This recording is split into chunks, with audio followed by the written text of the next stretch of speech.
March 5th, 2020. Well, blue gas. This Tesla killer is here. American made blue gas has Elon Musk furious. Okay, so this guy's doing a sales pitch for his stupid stock. Who cares, right? What is it? Out of the blue, making fuel from air and sunlight. Researchers at Zurich have developed a technology capable of producing liquid hydrocarbon fuels from just sunlight and air. At their solar mini refinery, the team has become the first in the world to demonstrate the process under real conditions. Mr. Ali explores this potential carbon neutral fuel source. Okay, so first of all, it's not carbon neutral because it still produces carbon dioxide, which is CO2. But they're claiming that since it takes the carbon dioxide out of the air and puts it back in, it's carbon neutral. Here's a little mini machine. I hate that ad. It pops up all the time. There's their little solar thing. There's another picture of it. And there's the actual product. Guess what it is? It's just methanol and water. Yeah, methanol and water. Kerosene. So, if we look at this, let's talk about the process. How does the technology work? The solar plant developed by Zurich combines three thermochemical processes to create liquid fuels from sunlight and air: direct air capture, solar redox, and gas to liquid conversion. The direct air capture unit first extracts carbon dioxide, CO2, and water from ambient air. That means that's what's there around you. Ambient means around you, the air next to you, the air you're breathing, which is then fed into a solar reactor which generates heat of around 1500 degrees through the concentration of solar radiation. Well, duh. You know, remember this little thing up here? That's what they're using. Okay. A ceramic structure made of cerium oxide inside the reactor then enables the reaction to split the water into carbon dioxide into a mixture of hydrogen and carbon monoxide. Oh, really? So the CO2, which is carbon dioxide, makes a hydrogen, H2, and carbon monoxide, CO, which is carbon in an oxygen molecule, known as syntheous gas or syngas. This gas can then be processed into liquid hydrocarbon fuels through the use of a gas to liquid unit. Using a concentrated solar radiation, a high temperature solar reactor splits carbon dioxide and H2O, which is water, extracted directly from the air, and produces synth gas. This specific mixture of H2 and CO, which is finally processed into liquid hydrocarbons such as methanol or kerosene. And they're filling the tanks up over there in California with this stuff. So, they claim it's carbon neutral because it only takes as much carbon dioxide out of the air that it puts in. Okay. Do I see a problem with this? No. What do I see? I see a lot more effective non-use of having to frack the crap out of our own planet to get oil and fuel out of it. We can just pull it out of the air. Perfect. And the government will still tax it because they'll still regulate it. They'll still sell it at gas stations. Only it'll be methanol or kerosene now. It's going to be a lot more safer for refineries. Don't know if you know gasoline, but a lot of them refineries blow up a lot of the times. And it's still a hazard if it blows up, which it could. Do I see anything wrong with this technology? Do I see anything that could actually be used to produce this on a large scale? No, I don't see any issues or things that hurdle to go over there on this one. This just makes sense. But two spin-off companies have emerged from the research group focused on making this technology commercially viable.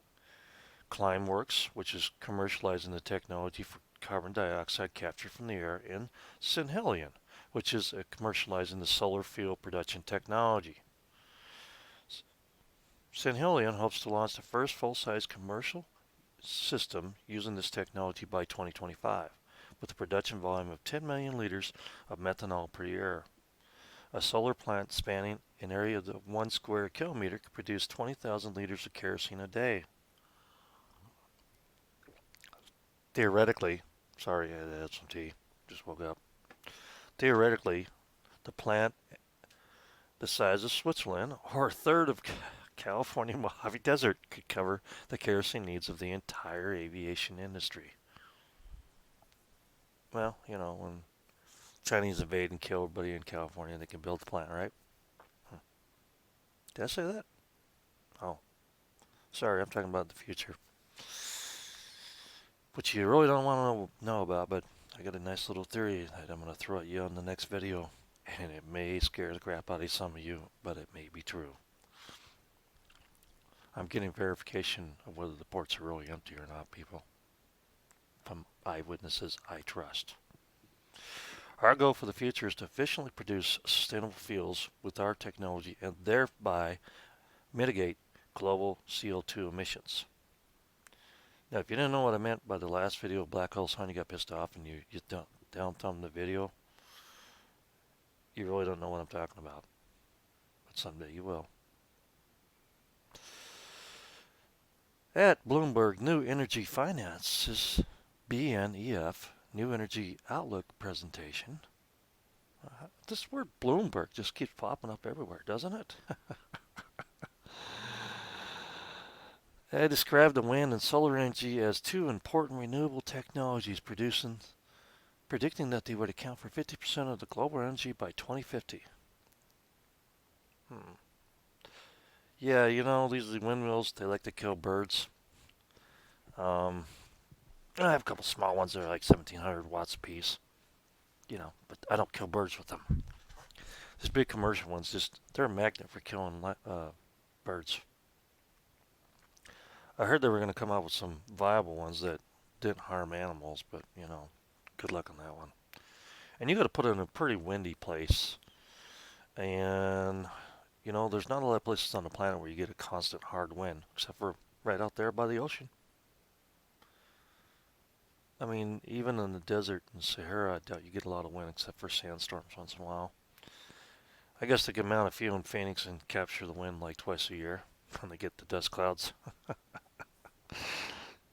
Solar is much more viable, especially if you put it around the equator where you get plenty of sun. And but the technology to produce this solar and wind stuff actually pollutes the environment more than fossil fuels. And when I say fossil fuel, I don't mean oil, because oil is not a fossil fuel. That's the biggest lie in the world.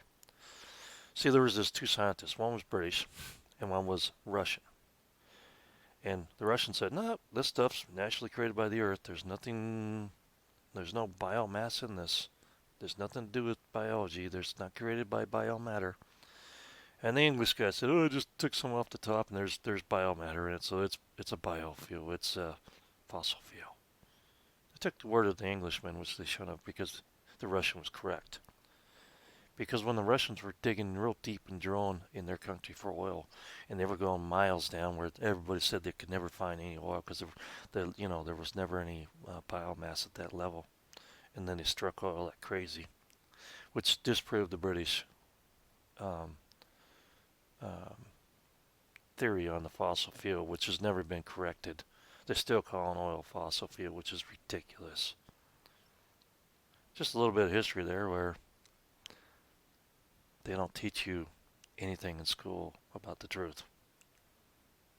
I'm beginning to wonder if they tell the truth at all.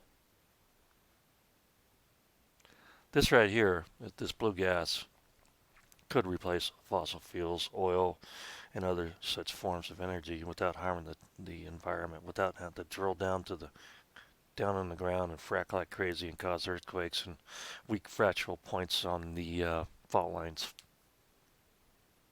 Did I say a big word? Huh. Yep. Kerosene from air. I think it's a good idea. They'll still tax the crap out of it because the elite want their money. You've been warned.